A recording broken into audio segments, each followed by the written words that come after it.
Hello అండి, నేను మా బావ బయటికెళ్ళే దారిలో ఇలా రొయ్యలు చేపలు అనేవి కనిపించాయండి. రొయ్యలు చాలా ఫ్రెష్గా ఉన్నాయని చెప్పేసి రొయ్యలు తీసుకున్నాం. వాళ్ళే అంతా క్లీన్ చేసి ఇచ్చారనమాట. రొయ్యలు ఆ తోలు అవన్నీ తీసేసి నీట్గా క్లీన్ చేసి ఇచ్చారండి. ఇప్పుడు ఏం చేయాలంటే మనం ఇప్పుడు రొటీన్గా కర్రీ ఎందుకు చేసుకోవాలని చెప్పేసి పచ్చడిలా చేద్దాం అని చెప్పి రొయ్యలు పచ్చడి చేశానండి. మీకు చూపిద్దాం అని చెప్పి వీడియో తీశాను. ఇప్పుడు ఫస్ట్ అయితే మనం రొయ్యల పచ్చడి ఎలా చేసుకోవాలో చూపిద్దాం అని చెప్పి వీడియో తీశాను. చూద్దాం ఇప్పుడు. ఫస్ట్ అయితే మనం రొయ్యలు అనేవి నీట్గా వాష్ చేసుకొని సైడ్ పెట్టుకున్నాం. ఇప్పుడు ఈ మసాలా దినుసులు అన్నీ కూడా లైట్గా వేయించుకొని ఇవి మిక్సీ గ్రైండ్ చేసుకొని సైడ్ పెట్టుకోవాలండి. ఆ పౌడర్ని, మసాలా పౌడర్ని సైడ్ పెట్టుకున్న తర్వాత నెక్స్ట్ అయితే మనం ఏం చేయాలంటే నిమ్మరసం ఉంటుంది కదా, ఆ నిమ్మరసాన్ని మనం ఒక డ్రాప్ ఆఫ్ వాటర్ పడకుండా నీట్గా నీట్గా పిండేసి సైడ్ పెట్టుకోవాలండి. మా వీడియో నచ్చినట్టయితే లైక్ చేసి సబ్స్క్రైబ్ చేయండి. ప్లీజ్ కామెంట్ కూడా చేయండి. ఈ రొయ్యల పచ్చడి అనేది చాలా టేస్టీగా ఉంటుందండి. చికెన్ పచ్చడి కన్నా రొయ్యల పచ్చడి అనేది బాగుంటుంది. మీరు కూడా ఒకసారి ట్రై చేయండి. ఈ నిమ్మరసం అనేది చాలా ఇంపార్టెంట్ అనమాట.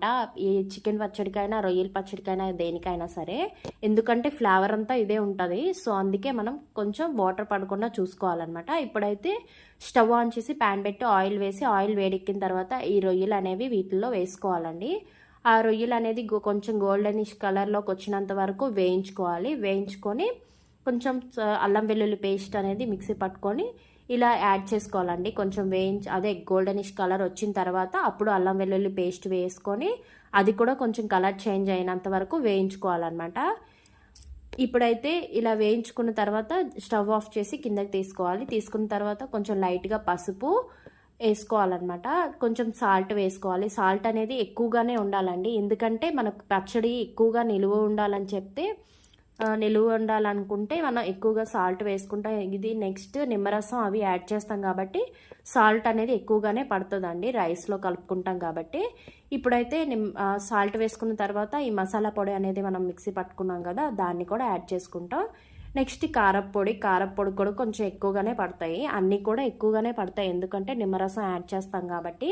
ఇప్పుడైతే ఇలా పిక్కలు తీసేసుకొని ఇలా మనం నిమ్మరసం అనేది యాడ్ చేయాలి. అది కూడా ఎప్పుడు యాడ్ చేయాలంటే ఈ రొయ్యల పచ్చడి అనేది చల్లగా అయిపోవాలండి. వేడిగా ఉండేటప్పుడు ఇలా నిమ్మరసం యాడ్ చేస్తే పచ్చడి అనేది పాడైపోద్దండి.